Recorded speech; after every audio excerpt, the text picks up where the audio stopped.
Fox 35 News at 5 starts now. Orange County deputies arrest a suspect in a shooting we brought to you as breaking news yesterday at 5. Good evening and thanks for joining us tonight. I'm Christy Kern. 2 women were killed in that shooting off of Popka Vineland Road yesterday. Deputies say 20-year-old Tanga Owens and her mother, 39-year-old Tanisha Starr, were shot at the apartment. They died at the hospital. According to the report, security camera caught that shooting. Witnesses believe the 2 women used a location as a pickup and a drop-off for a child custody exchange. The affidavit says the women were there to meet Roderick Francos. Deputies say the suspect had an interaction with the victims and then started shooting. He left a 2-year-old child. There was another 8-month-old child inside the car at the time. Neither children were harmed, and Francos is now charged with 2 counts of first-degree murder. In Volusia County, deputies arrested a man who they say attacked a homeless man. According to the sheriff's office, the 73-year-old victim was sleeping outside of a bank last weekend when David Vasquez attacked him. The victim says the suspect was wearing a mask and stabbed him repeatedly. When detectives found Vasquez, he was still wearing blood-stained clothes. Deputies say the suspect has a long criminal history with 36 felony arrests. And new details tonight. We are hearing from the family of the victims in an Easter Day shooting. Orlando police responded to the area on Grand Street for a domestic violence incident last weekend. 3 people, including a young child, were shot and killed. Fox 35's Jessica Ely is in the studio tonight with more. And Jessica, the family is calling this a massacre. Yes, they are. Family of the victims from the Easter morning shooting in Paramore spoke to the media for the first time this morning, detailing some of the events that led up to the suspect gunning down 3 people. Orlando police say LaCorvis Daly and his girlfriend Darnita Fulmore got into an argument over the phone. Daly told Fulmore that he would hurt her mother if she did not return home in 5 minutes, Fulmore said in today's press conference. Police said he ended up shooting and killing her mother, her daughter, and his son. Police said Daly began shooting at officers who returned fire and then killed him. The family is still trying to process this tragic event. Just the thought of having a massacre in my house. Just the thought of I wasn't there to protect them. Just the thought of they looked up to me as mommy and daughter and I couldn't help them. Just the thought of his mind snapping out within 3 minutes. Mental health is real. In the studio, Jessica Ely, Fox 35 News. Jessica, thank you. Well, we are learning more about the missing person alert for actor Drake Bell. Bell was reported missing and endangered by Daytona Beach police on Thursday. Tonight, TMZ is reporting Bell's brother called Orlando police saying the actor was, quote, distraught and making suicidal statements. According to TMZ, this surrounds Bell's child custody issues with his estranged wife. Daytona Beach police made contact with Bell later in the day and determined he was safe. Bell then tweeted a response saying this was all about him not answering a phone. And a positive update now. The 3-year-old boy at the center of the Amber Alerts has now been found safe. The Florida Department of Law Enforcement issued that alert overnight after the child was last seen with an unknown man. FDLE says the boy was found just before noon and is okay. Well, it was a rough morning out at Lake Lily Park. Dogs and their owners got together to raise money for a good cause to help make life easier for veterans. Fox 35's Matt Trezza is in Maitland with more.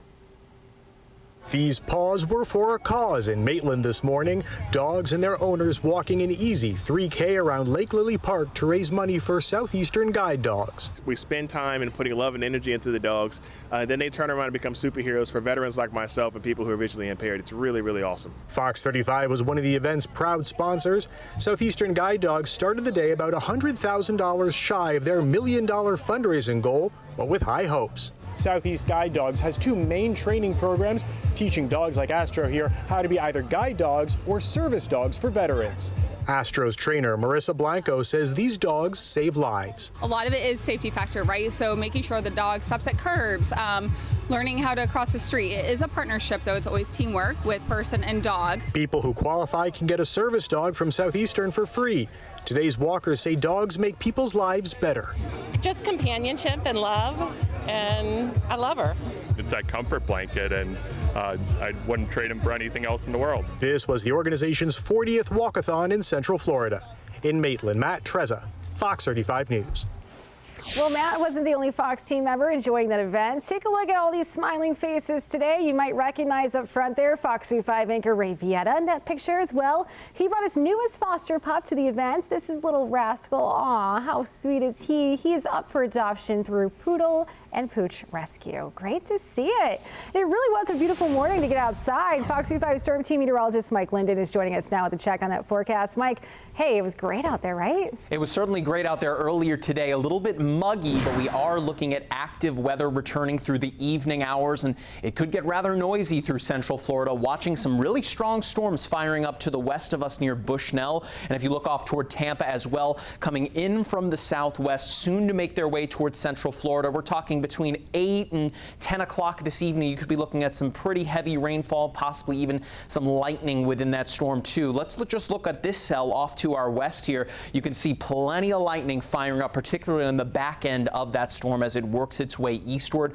As I'm sure you've felt if you've been outside for even a moment, the air is moist out there, and we are definitely looking at those storms having no issue firing up as that weak boundary works its way eastward. So that's what the rest of your evening looks like. Again, it is certainly warm out there with temperatures hovering around that upper 80s, low 90s mark. We'll see things cool off, but cool, definitely a relative term this time of year. 70 degrees this evening, and it is certainly going to be rather active overnight tonight. And coming up in a few minutes, I'll time out those storms, show you when they arrive and what you can expect heading into Sunday.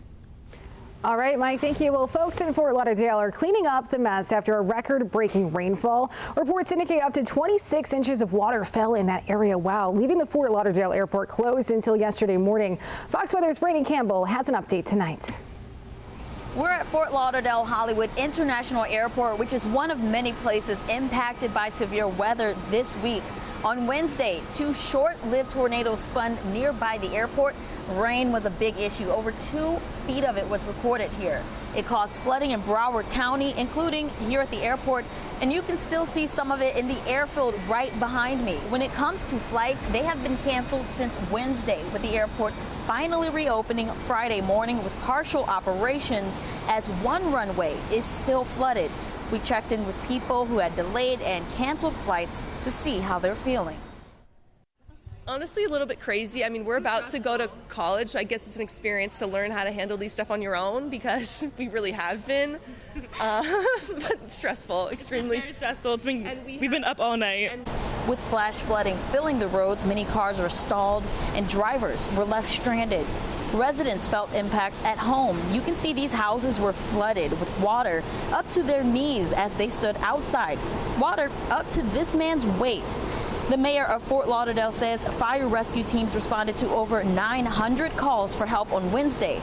You can see this child rescued at night by first responders, walking the child to safety in good spirits. A roof collapsed at an old shopping plaza. Aerial views see right into it. We're told the building was not in use and there are no injuries. Now, back here at the airport, if you are flying in or out of this airport, you should expect delays or, unfortunately, cancellations. The airport advising everyone to check in with your airline before arriving. Reporting here in Fort Lauderdale in Florida, I'm Brandy Campbell, Fox Weather. Dragon separation is confirmed at 11:05 a.m. Eastern Time, 10:05 a.m. Central Time. Well, NASA's SpaceX cargo Dragon is back on Earth after leaving the International Space Station. The Dragon arrived at the ISS in March to deliver more than 6,000 pounds of supplies. It splashed down off the coast of Florida just actually a few minutes ago. A mission to Mars is still a long way off, but 4 people are getting ready. They'll be living in a Mars simulator in Houston, Texas for the next year, getting a taste of what life on the red planet will be like. Fox's Joy Edison shows us where they'll live and work. 4 crew members outside of NASA with a background in science and technology will embark upon a mission to Mars, but they're doing it right here at the Johnson Space Center in a Mars habitat. So for 365 days, they will eat, sleep, and exercise just as if they were in outer space. As we're moving from near Earth orbit or low Earth orbit to missions further away from Earth, we really need to understand how we're impacting crew health with more limited resources. NASA's Moon to Mars exploration started with missions like the Artemis launch and continues with this Mars simulation habitat. It's about the size of a 3 to 4 bedroom house and will be used for NASA's longest analog mission to date, 365 days. It's an isolation and confinement mission for a year with a crew of 4. We're putting in realistic simulations, so they're going to be doing realistic Mars tasks. They're going to have a lot of exploration activities in our sandbox, which will be more Mars realistic. From the sand to the 3D printed walls, this Mars habitat will be a place where the volunteers will practice their personal hygiene and health care, like drawing blood. They will also exercise, grow food, and collect geology samples. We are going to be measuring their performance, their cognition, their health over that year to really understand and make sure that we're supporting it. And then that information we can take and give to the vehicle planners. This area will soon be packed with all of the supplies that will go to Mars. But there is one area of life on Mars NASA couldn't simulate. So we are not able to simulate the Mars gravity. So what we've created here is a space where we can simulate virtual reality spacewalks or Mars walks. Also simulate a variety of other expected tasks that we might see on Mars, such as geology, removing dust from your spacesuit or solar panels, to repairing the habitats. Once they're here, the volunteers will go through training similar to if they were preparing for an actual mission to Mars. They will have limited communication with family and friends with the same delays that they would have in outer space. 2 additional crew members will be trained just in case anyone opts out or cannot make it through the year-long mission. In Houston, Joy Addison, Fox News. Well, still to come on Fox 35 News at 5, a bill could change the hemp industry here in Florida, why it may put thousands of people out of work. Plus, artificial intelligence is exploring life after death, helping people cope with the death of a loved one with a unique experience.